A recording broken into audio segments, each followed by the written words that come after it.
قیامت میں اعمال نامہ دیا جائے گا. جو کچھ ہم نے کیا ہے نا دنیا میں سب نوٹ ہو رہا ہے. ایک ایک چیز، ایک ایک لفظ.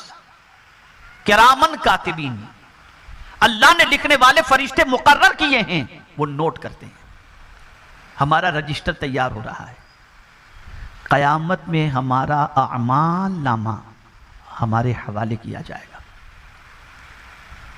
اب سنیے، اعمال نامہ کس ہاتھ میں دیا جائے گا تو بندہ کیا کہے گا. اب سنیے، قرآن کہتا ہے فَأَمَّا مَنْ أُوتِيَ كِتَابَهُ بِشِمَالِهِ فَيَقُولُ يَا لَيْتَنِي لَمْ أُوتَ كِتَابِيَهْ. اور جسے اس کا نام اعمال اس کے بائیں ہاتھ میں دیا جائے گا، بائیں ہاتھ میں، وہ کیا کہے گا؟ وہ کہے گا کاش مجھے میرا اعمال نامہ نہ دیا جاتا. اس لیے کہ بائیں ہاتھ میں اعمال نامہ دینا اس بات کی علامت ہے کہ وہ مارا گیا. اب اس کا ٹھکانہ اچھا نہیں ہے. اب اس کا ٹھکانہ اچھا نہیں. جس کے دفتر کے اندر، جس کے اعمال نامے کے اندر گناہوں کا اندراج ہوگا، بد کرداری لکھی ہوگی، برائیاں لکھی ہوں گی، اس کو اس کا اعمال نامہ سیدھے ہاتھ میں نہیں بائیں ہاتھ میں، الٹے ہاتھ میں دیا جائے گا. جسے دیکھ کر وہ کہے گا یا لیتنی لم اوت کتابیہ، کاش کہ مجھے میرا اعمال نامہ نہ دیا جاتا. اور آگے کیا کہے گا؟ وَلَمْ أَدْرِ مَا حِسَابِيَهْ، اور میں نہ جانتا میرا حساب کیا ہے. یا لیتہا کانت القاضیہ ما اغنا عنی مالیہ ہلک عنی سلطانیہ. اللہ اکبر. قرآن کہتا ہے کہ وہ بندہ کہے گا ہائے کاش موت ہی قصہ ختم کر دیتی، میرا مال مجھے کام نہ آیا اور میرا سارا زور جاتا رہا. بہت مال میں نے کمایا لیکن یہ میرا مال بھی قیامت کی تکلیف سے مجھے بچا نہ سکا. اور میں سمجھ رہا تھا میں بہت طاقتور ہوں، لیکن قرآن کہہ رہا ہے کہ کل قیامت کے دن اس کا زور بھی اسے کام نہیں آئے گا. یہ اللہ کی کتاب کہہ رہی ہے. میرے پیارے آقا صلی اللہ تعالی علیہ وسلم کے پیارے دیوانوں، ماؤں کا حال کیا ہوگا، عورتوں کا حال کیا ہوگا؟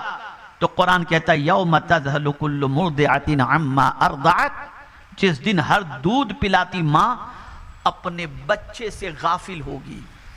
وہ ماں جو پیدا ہونے والے بچے کو دودھ پلا کر کے بڑا کرتی ہے، سینے سے چمٹا کر رکھتی ہے، وہ ماں کل بروز قیامت اپنے بچے سے غافل ہوگی. کہاں پڑا ہے، کہاں مرا ہے، کیا حال ہے اسے. یہ قیامت کا دن ہوگا. یہ قیامت کا دن. تم سیریلوں پر بھروسہ کرتے ہو، یوٹیوب پر بھروسہ کرتے ہو، نیوز پر بھروسہ کرتے ہو، اخبار پر بھروسہ کرتے ہو، پیشن گوئی کرنے والوں کی باتوں پر بھروسہ کر کے اپنے آپ کو الرٹ کر لیتے ہو. لیکن افسوس کی بات ہے یہ اس کا کلام ہے جس کا کلام سچا، جو خود بھی سچا، جس کا کلام بھی سچا اور جس کے حبیب بھی سچے. جو فرما دیا وہ حق ہے، جو فرما دیا وہ پرفیکٹ ہے، وہی ہوگا جیسا میرے رب نے فرمایا ہے. یہ قیامت کی مختصر سچویشن میں نے آپ کے سامنے پیش کی. اب آئیے،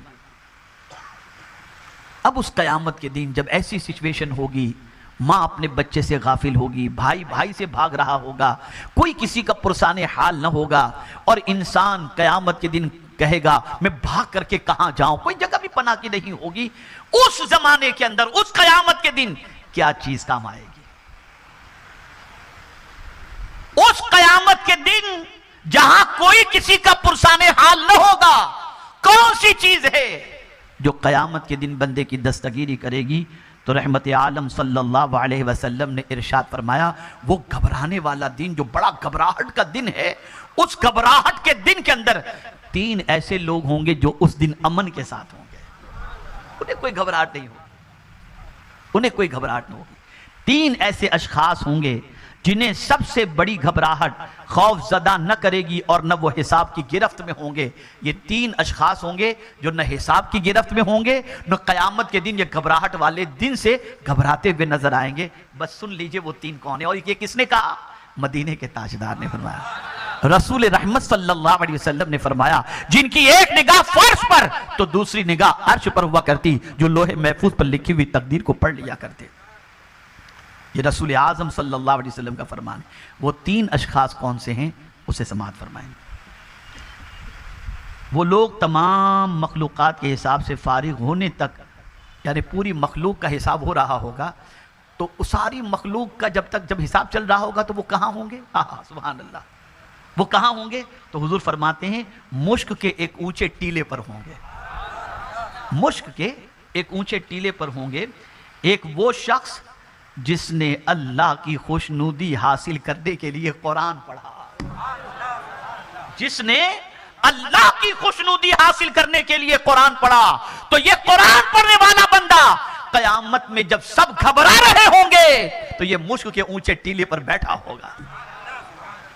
اللہ کی خوشنودی کے لیے قرآن، اللہ کی رضا کے لیے قرآن۔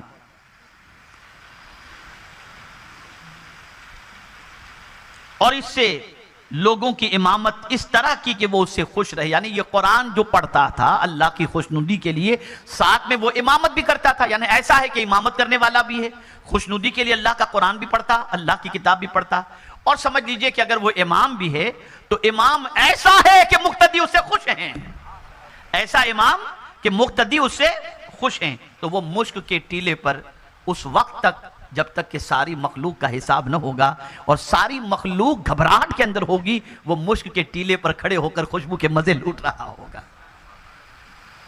دوسرا، تبلیغ کرنے والا جو اللہ کی رضا حاصل کرنے کے لیے نماز کے لیے بلائے۔ سنی شرط ہے جی، اس کو ذہن میں رکھیں، عاشق رسول ہونا شرط ہے، ایمان کے بغیر کچھ بھی نہیں، ورنہ آپ سوچیں گے کہ وہ سب جو بلاتے ہیں سب نہیں، پہلے عشق، ایمان مقدم ہے۔ میں آپ سے سوال پوچھنا چاہتا ہوں،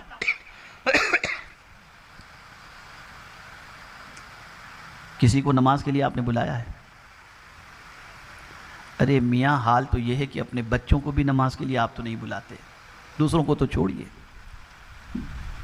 لیکن اگر کوئی شخص نماز کا پابند بھی ہے اور نماز کے لیے لوگوں کو بلا رہا ہے تو قیامت کے دن مولا اسے مشک کے ٹیلے پر جگہ عطا فرمائے گا، اور وہ بندہ اس گھبراہٹ والے دن میں بھی مطمئن اور پرسکون ہوگا۔ یہ دوسرا شخص۔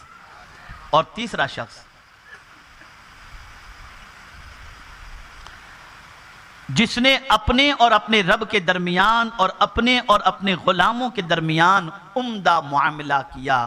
میرے پیارے آقا صلی اللہ علیہ وسلم کے پیارے دیوانوں، اس کا معاملہ رب سے بھی اچھا اور اس کا معاملہ بندے سے بھی، یعنی غلام سے بھی اچھا۔ یہ غلام کی بات کہی گئی، آپ دیکھیں عمومی طور پر غلام پر زیادتی ہوتی ہے، نوکر پر سختی ہوتی ہے، لیکن اگر کوئی بندہ اللہ سے بھی معاملہ درست رکھے اور اپنے غلام سے بھی معاملہ درست رکھے تو یاد رکھیں تم نے اللہ کے بندے کو نہیں گھبرانے کا موقع دیا، قیامت کے دن مولا بھی تمہیں گھبراہٹ سے بچا لے گا۔